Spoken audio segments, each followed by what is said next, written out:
क्या आप जानते हैं फ्री फंड पोर्टफोलियो स्ट्रेटेजी क्या है? अगर नहीं तो ये वीडियो आपके लिए है। बहुत से इन्वेस्टर्स म्यूचुअल फंड में इन्वेस्ट तो करते हैं लेकिन पोर्टफोलियो डिजाइन नहीं करते। कोई फंड पॉपुलर है, ऐड कर लिया। यूट्यूब पर टॉप फंड देख लिया, उसे ऐड कर लिया। फ्रेंड ने कोई रिकमेंड कर दिया, उसे भी ऐड कर लिया। धीरे धीरे पोर्टफोलियो में 10 12 कभी कभी 15 फंड्स भी हो जाते हैं। लेकिन एक सवाल, क्या ज्यादा फंड मतलब बेहतर रिटर्न्स? ये जरूरी नहीं है। हेलो दोस्तों, मैं हूं अभिजीत खरे और आज इस वीडियो में हम समझेंगे थ्री फंड पोर्टफोलियो स्ट्रेटेजी क्या है, ये इफेक्टिव क्यों है, इसे अपने गोल और रिस्क प्रोफाइल के हिसाब से कैसे डिजाइन करें और लॉन्ग टर्म में कैसे मैनेज करें।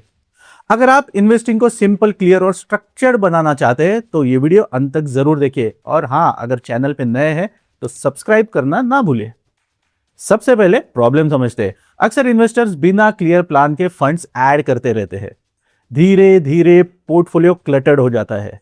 अब इससे तीन बड़े प्रॉब्लम्स हो सकते हैं। पहला प्रॉब्लम, ओवरलैपिंग। मान लीजिए आपके पास 4 लार्ज कैप फंड्स है। ज्यादातर लार्ज कैप फंड में कॉमन कंपनीज ही होती है, जैसे कि एचडीएफसी बैंक, रिलायंस इंडस्ट्रीज और इन्फोसिस जैसी कंपनियां। तो आपको लगता है आपका पोर्टफोलियो डाइवर्सिफाइड हो गया है, लेकिन रियलिटी में आपने सेम कंपनीज में अपना पैसा इन्वेस्ट किया होता है। यह रियल डाइवर्सिफिकेशन नहीं है। दूसरा प्रॉब्लम, ट्रैकिंग डिफिकल्ट हो जाता है। 10 या 12 फंड को रेगुलरली रिव्यू करना प्रैक्टिकली पॉसिबल नहीं है।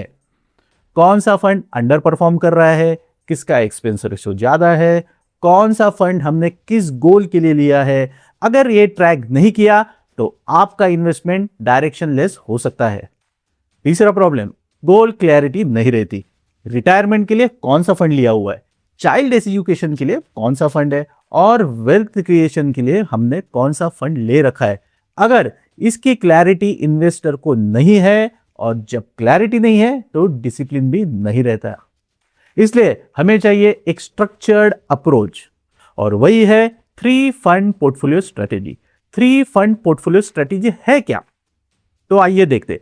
थ्री फंड पोर्टफोलियो स्ट्रेटेजी एक सिंपल एसेट एलोकेशन मॉडल है। इसमें आप बहुत सारे फंड्स नहीं लेते, आप लिमिटेड फंड्स लेते, लेकिन हर फंड का एक क्लियर रोल होता है।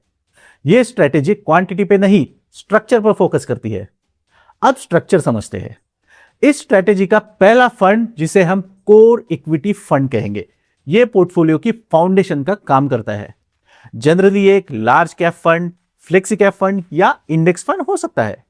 यह फंड आपको stable long term growth with relatively low volatility देता है, विथ लो कॉस्ट। अगर आप इंडेक्स फंड चुनते हैं तो नॉर्मली इस फंड का अलोकेशन 40 से 60% के बीच हो सकता है, लेकिन एग्जैक्ट परसेंटेज आपके रिस्क प्रोफाइल पे डिपेंड करेगा। इस स्ट्रेटेजी का दूसरा फंड ग्रोथ फंड होता है। यह एक मिड कैप या स्मॉल कैप फंड हो सकता है।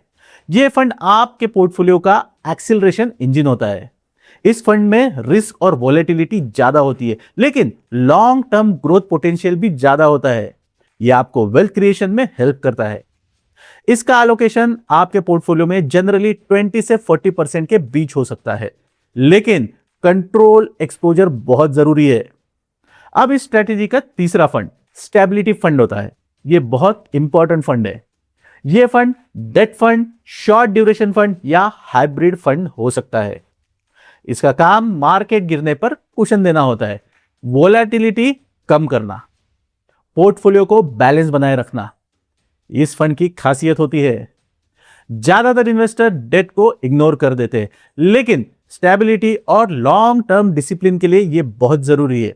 इस फंड का एलोकेशन आपकी एज और गोल टाइमलाइन पर डिपेंड करेगा।